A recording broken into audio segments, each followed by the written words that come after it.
Hi there. Day 68. It was a beautiful day. I've walked the dog in the sun again in the forest. I want to talk about time and language learning.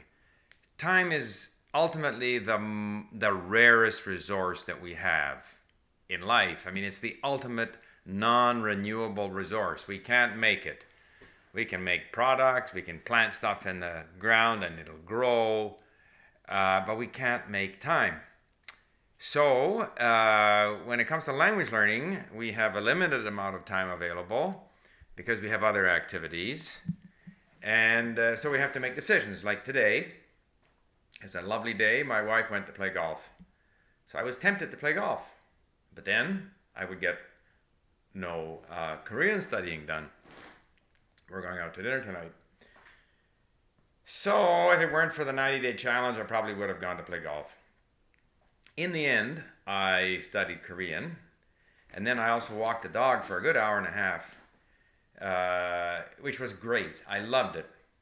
So in the end, I was thinking of this, if I'd gone to play golf, I would have enjoyed my golf, and that's all I would have gotten out of it. I would have got whatever. My wife played 9 holes, so, 2.5 hours or so of enjoyment, minus the time driving there and back.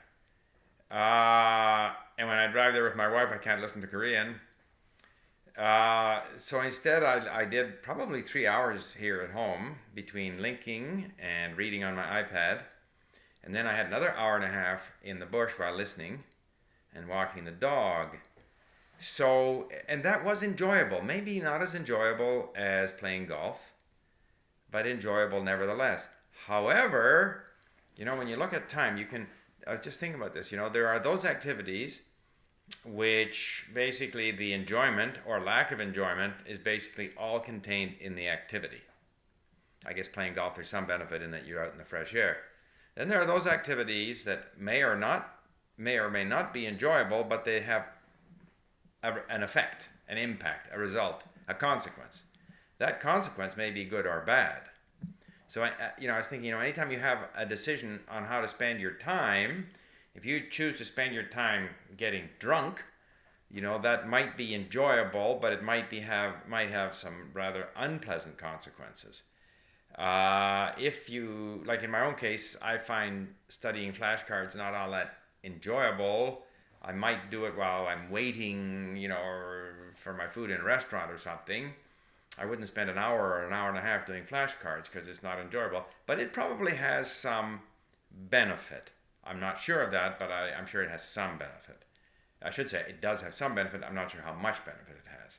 On the other hand, I'm walking the dog, which is good for the dog, and also gets me some brownie points with my son and his family, and my wife's mother, my son's mother-in-law. So there's some benefit there. I think anytime you're doing something for someone else, because we operate on the basis of reciprocity, you feel good about doing it, and you're contributing towards a reciprocal favor, benefit that those other people are going to bestow back on you. So the dog's benefiting, my wife's mother-in-law is my son's mother-in-law is happy. I'm getting exercise, and I'm listening to Korean. Wow. And by listening to Korean, I know from experience, how much enjoyment I get from watching a movie, and as we all do, watching a movie in a foreign language. My wife was watching curling on TV. It doesn't matter whether it's the Russian girls talking to each other, screaming, or, Japanese. Korean, I don't quite get it yet, but I get some words. The Swiss gals, if they're into Swiss German, I don't understand it, but so that you get all of this benefit. So all I'm saying is, it's difficult to find the time to study a language. I prefer to find things to do that I find enjoyable and that I know are going to give me benefit, such as my focus on listening and reading. And when faced with the decision as to whether I should do the sort of studying activity or do something which is not related to studying, it's always a close call, but certain decisions are made for me. I play my hockey 3 times a week.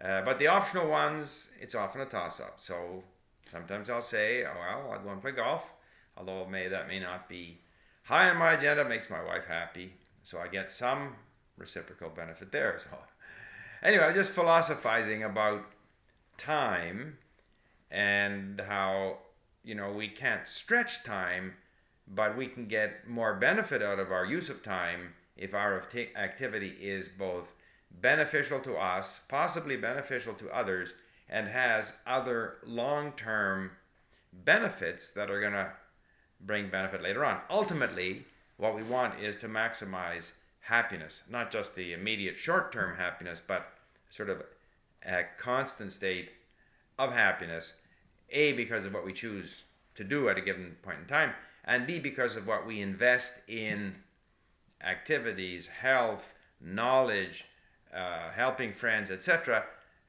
Being a good citizen, like picking up my dog's poo when I go and walk the dog, in the expectation that others will do the same, so that we're living in a society where people are responsible towards each other, and that makes all of our lives more pleasant.